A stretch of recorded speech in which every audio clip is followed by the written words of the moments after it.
guys, what is going on? Blossom is back and welcome back to another episode of Top Drives. Now, I've been playing Top Drives for nearly 6 years now, which is incredibly long. And if you don't believe me, I'm going to go to my oldest car in my garage and I'm going to let you guys do the math because you know me, I'm terrible with math. But as you can see, the oldest car in my garage is now 2,099 days old. Like how many, let me just, okay, real quick, I think it's 2,099 divided by 365, so that's 5.75. So yes, it's literally almost 6 years old. I've been playing Top Drives for a really long time, and throughout my time, and I've been playing this game since the start basically, and obviously throughout this 6 year span, there's been very high highs. There've also been very low lows. When I think of the lowest lows, I usually think of that time period of European Revolution, kind of around that time. That was pretty bad. When I think of very high highs, I think of like World Expo or Great Exhibition, right? And obviously, like you become accustomed to all the hutch ups that Hutch does as a company, and you kind of just get used to it. I mean, you don't really get used to it, but like you expect it to happen. But today's video, I kind of want to share with you how I've played this game for so long. I've seen many players come, I've seen many players go. I've also seen a few players stick by my side throughout this entire 6 year process. I mean, people like Uncle and people like Kevin, I feel like they've been playing forever. I think Uncle is probably on that 6 year mark. Kevin is probably on that 5 year mark. I think Kevin's on a little bit later. I'm not too sure.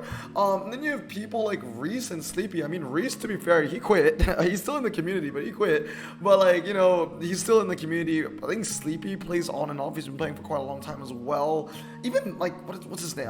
Elliot. Even Redline Top Drives. He's been playing since the freaking start. And I think it's like on and off for him, but he's still playing too. So today I want to tell you why and how I keep myself entertained with Top Drives. How have I played this game so religiously for 6 years straight? And to be completely honest, I am not sick of this game. I might be a little bit sick of Hutch, but I'm definitely not sick of this game at all. Top Drives is incredibly unique, and there's no other game on the market that kind of brings what Top Drives brings to the table, which is this hybrid of like Pokemon Go and FIFA and Football Manager all at the same time. You know, that involves cars, which is really, really cool. So how have I played this game for 6 years? And how can you play this game for as long as I can without getting bored?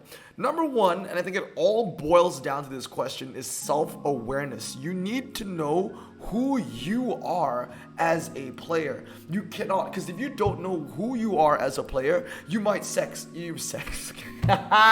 you might set expectations that is too high for yourself. And I think the main issue that I've seen so many players quit is that they set expectations that are so high, that are so impossible for them to reach, that when they don't reach it, they feel dejected and they feel that they failed and they don't want to play anymore. But that's not the point. You need to know what kind of player you are, right? Usually there are three levels. You have the whales, you have the free to plays, and then you have the semi pay to wins, which is somewhere in between. Now, contrary to popular belief, I still call myself a semi pay to win till this day. I don't think I'm a whale.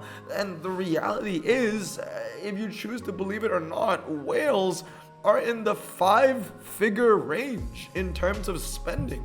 I have spent less than $10,000 on this game.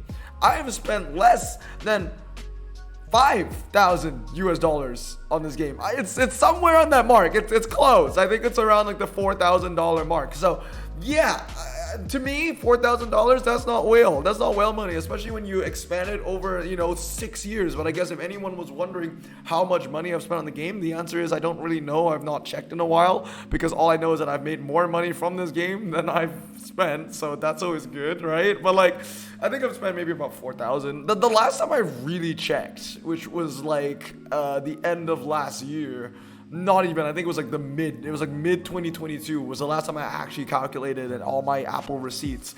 It was around the 3,000 plus mark.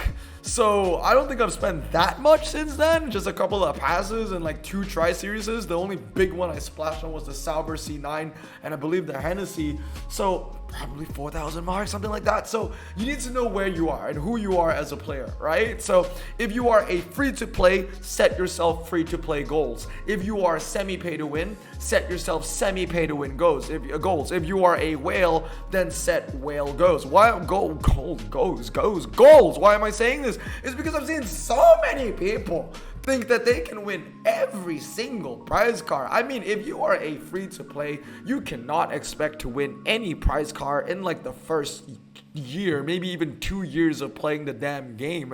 It's just a harsh reality of being a free-to-play. You need to come to terms with that. You need to adapt to yourself and adapt to your, play style. You don't let the game play you. You play the game. That's another thing that I'm going to say later on in the video. Another reason why I've stayed for so long is because I don't let the game play me. I play the game. The only time the game got the better of me was when I was trying to go for the wide body and I spent over $1,000 on just trying to get a car, which I eventually got from a non-dodge pack. So literally, don't let the game play you. Play the game how you want it to play.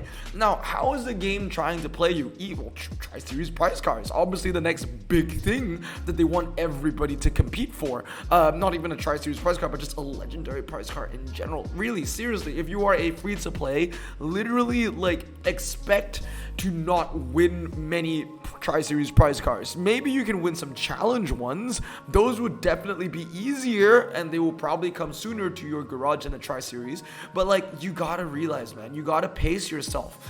No matter what kind of player you are, free to play, semi pay to win or whale, this game is a marathon, not a sprint. It's just that the marathon is, shorter for some people, but it's still very, very long. I would say that if you're a whale, then this game is a half marathon, not a sprint. If you're a pay to win, if you're a semi pay to win, then it's a full marathon, not a sprint.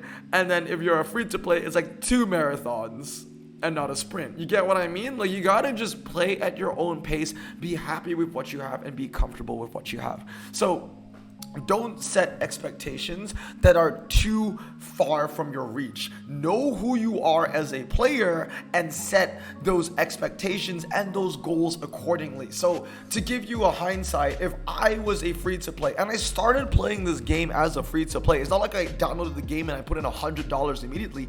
I started my journey as a free-to-play, and I remember telling myself, okay, I know that, because I've played these gacha games before. I used to play Star Wars Galaxy of Heroes all the time back in 2014, and I was like, okay, I know that if I'm not going to spend any money, there's no chance I'm going to collect every single card that you're going to see over here. So I tell myself, okay, I'm only going to go for the Porsche 918. Remember back in the day when I started, there was no Dodge, so I just told myself, okay, Porsche 918, Porsche 918, Porsche. I have my sights on one car and one car alone, which means if you're free to play, just set yourself on maybe 1-2 prize cars that you really, really want. If you can pick up a prize car along the way because you just have the right hand, then go you, lucky you. But really just set yourself on 1 or 2 prize cars that will make or break. I think a lot of the time I see people quit is because every single prize car is make or break for them, which is just so incredibly stupid. Just don't do that.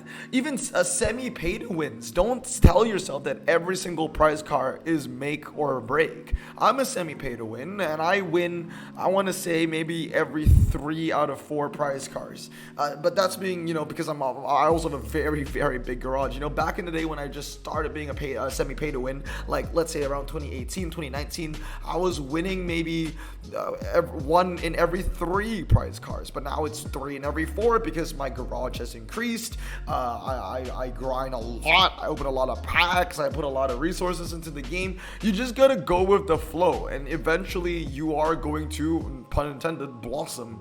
So yeah, that's step number 1. Step number 2 is set yourself realistic goals, not in terms of just prize cars, but set yourself realistic goals that are, long term, but not impossible. So let me give you an example. When I started playing Top Drives, I set myself, the initial goal of only going for the Porsche 918. Obviously, Dodge was then, integrated into the game and introduced into the game. Then I set myself another goal. I'm going to get myself every single Dodge. So that was like my main goal for the better end of about 2 years. From American Dream to American Frontier, all I cared about was getting Dodge after Dodge after Dodge. I mean, if you guys have been with me for a long time, you would know how long it took me to get the wide body. Even then, you would also know how long it took me to get the freaking Dodge Nitro. It took me a year to get this Ultra after opening all those carbon fibers. So you got to set yourself goals that are realistic to your garage, okay? So my garage wasn't too big, so my goal wasn't too big. It was just, every single Dodge. Then obviously when I played the game more and more, 2020 came along, I started winning more prize cars, my garage got bigger, I got better cars. Then I expanded my goals. Then from, just going for Dodge, I was like, okay, I'm gonna extend it, because obviously like I had most of the Dodges at the time, and obviously I'm not gonna get these 3 anytime soon, so I don't really care. I'm just thinking about my other goals now.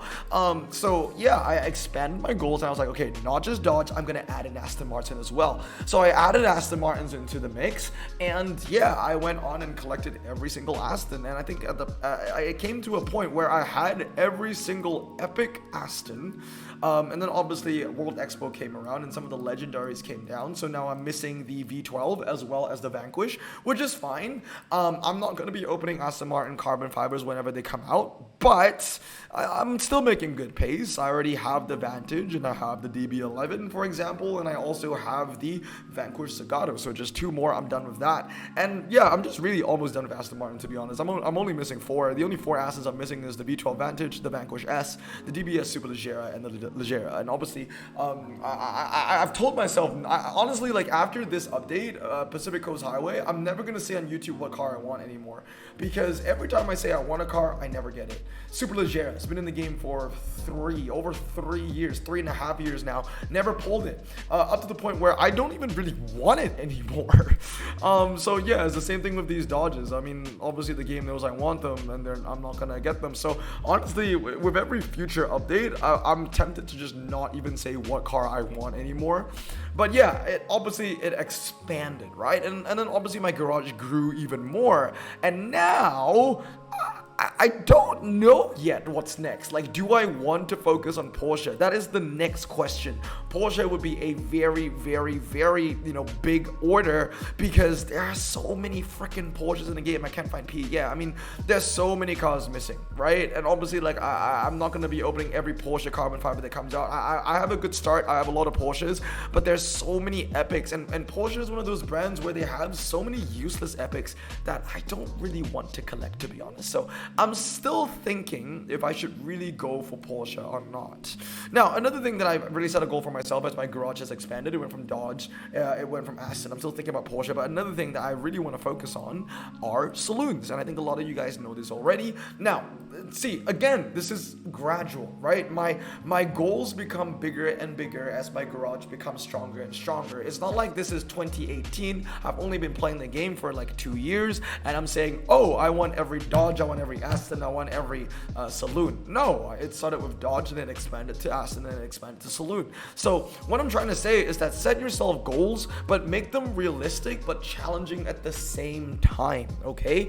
Don't say, oh, like you're free to play and I'm like, I want every single prize card. No. Just start with something small. Maybe you want every front wheel drive. Maybe you want every 4-wheel drive Audi that is a saloon or something like that, or something niche but still not too small that will give you a challenge, and then expand off that, right? So yeah, now I'm kind of going around that saloon niche. I really want to collect more and more saloons, and I think this is a very big collection to fill out. There are a decent amount of legendaries, but not too many. There are a decent amount of epics, but again, not too many. And again, there are actually a lot of saloon epics that I do not want, mainly the Subarus and the Audis, but for the most part there are saloons that I still want, like, out there. So like the Porsche Taycan 4S, the Giulia Quadrifoglio, the G80 M3, for example. All these cars I want. So these are goals that are not too big. It's not me saying, oh, I want every single car in the game, blah blah blah. No, I'm keeping it niche, not too niche, but I'm keeping it niche. I'm setting myself, nice little goals. On top of this, another goal that I've set upon myself is I want to collect every single ultra rare in the entire game, and not only collect every single one, but fully upgrade every single ultra rare in the game. And as you can see, this is no easy task. I have 659 fully upgraded ultra rares, and I'm not even close to collecting all of them.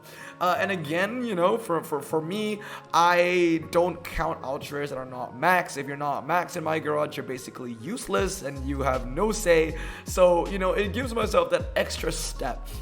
Not only do I need to collect every single ultra rare, but I also need to max every single ultra rare that I collect. And to make it even more fun, to add a little bit more spice to it, the last ultra rare that I want to collect, the final piece of the puzzle, is going to be the Subaru Tribeca. So yes, I have unpacked the Tribeca many times, I've fused it away many times, and I do not care. That is the last ultra rare that I will collect. That is the last ultra rare that I would upgrade, because it makes me feel happy. I guess it's fun to have little quirky things like this, and it'll be even funnier if I never get the Tribeca when that is the last ultra rare that I need. And it's always fun to look into. I think it's a status, maybe. I want to see the cars that are all cars, I think, and it's like not owned. So these are the 73 ultra rares that I'm still missing in my garage. And here's a fun one. Comment down below, how many of these ultra rares do you have in your garage? These are the only 73 ultra rares that I still do not have. Now, to be fair, I have unpacked cars like the Discovery and the PHEV before. It's just that, they're no priority. I'll get them again eventually, then I'll max them out eventually.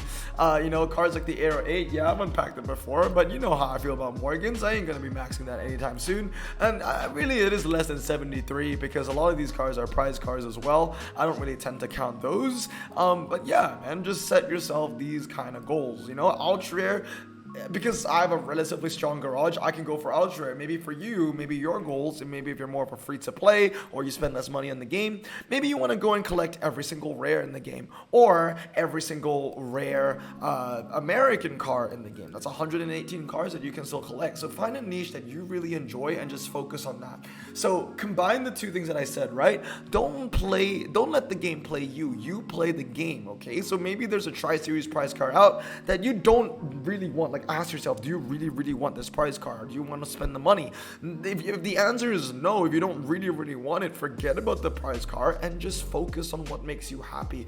If collecting every single American rare makes you happy, then go do that. Okay? Don't let the game dictate how you play. Don't let the game, plan the steps for you. You plan the steps around the game. And I think that's how I feel that I've played the game for so long. It's because I'm kind of going at my own pace. I'm kind of enjoying things. I'm seeing the sights. It's literally, this game is like driving, guys. Like, we are all car people when you watch my content, right? We are all certainly car people. And we all know that driving is never going from point A to point B. Driving is about the journey. And that's exactly what Top Drives is. It's not about finishing the game.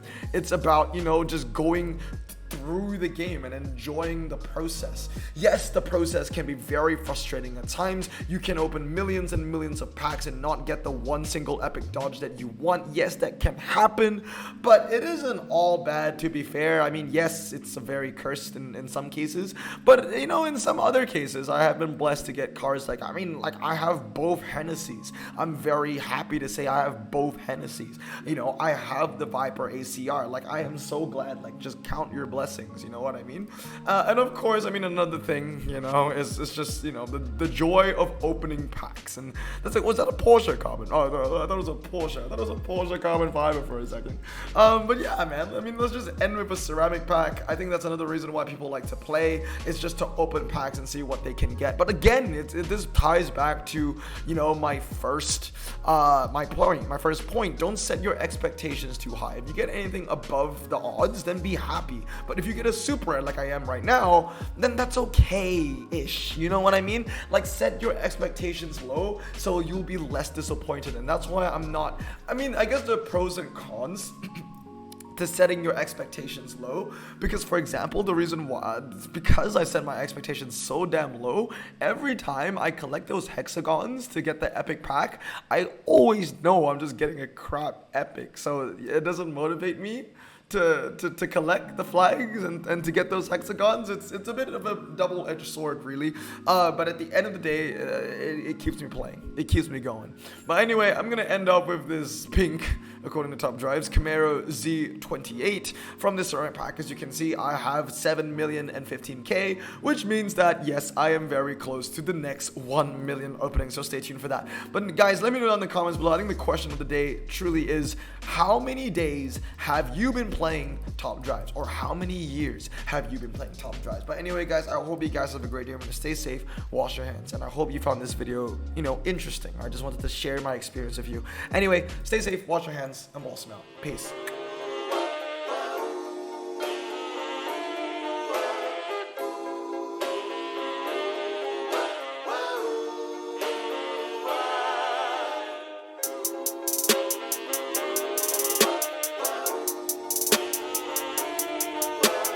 Bro, this song just makes me so happy. Me too. Imagine being Asian in the 50s, looking nifty, leather jacket, looking sleek, look like Presley, look so deadly. Got a jukebox back at home, feeling jazzy, turn it on and play it slow, like the movies with the ladies. They so fine. Imagine being Asian in the 50s, looking nifty, leather jacket, looking sleek, look like Presley, look so deadly. Got a jukebox back at home, feeling jazzy, turn it on and play it slow, like the movies with the ladies. They so fine. Sit back, relax in my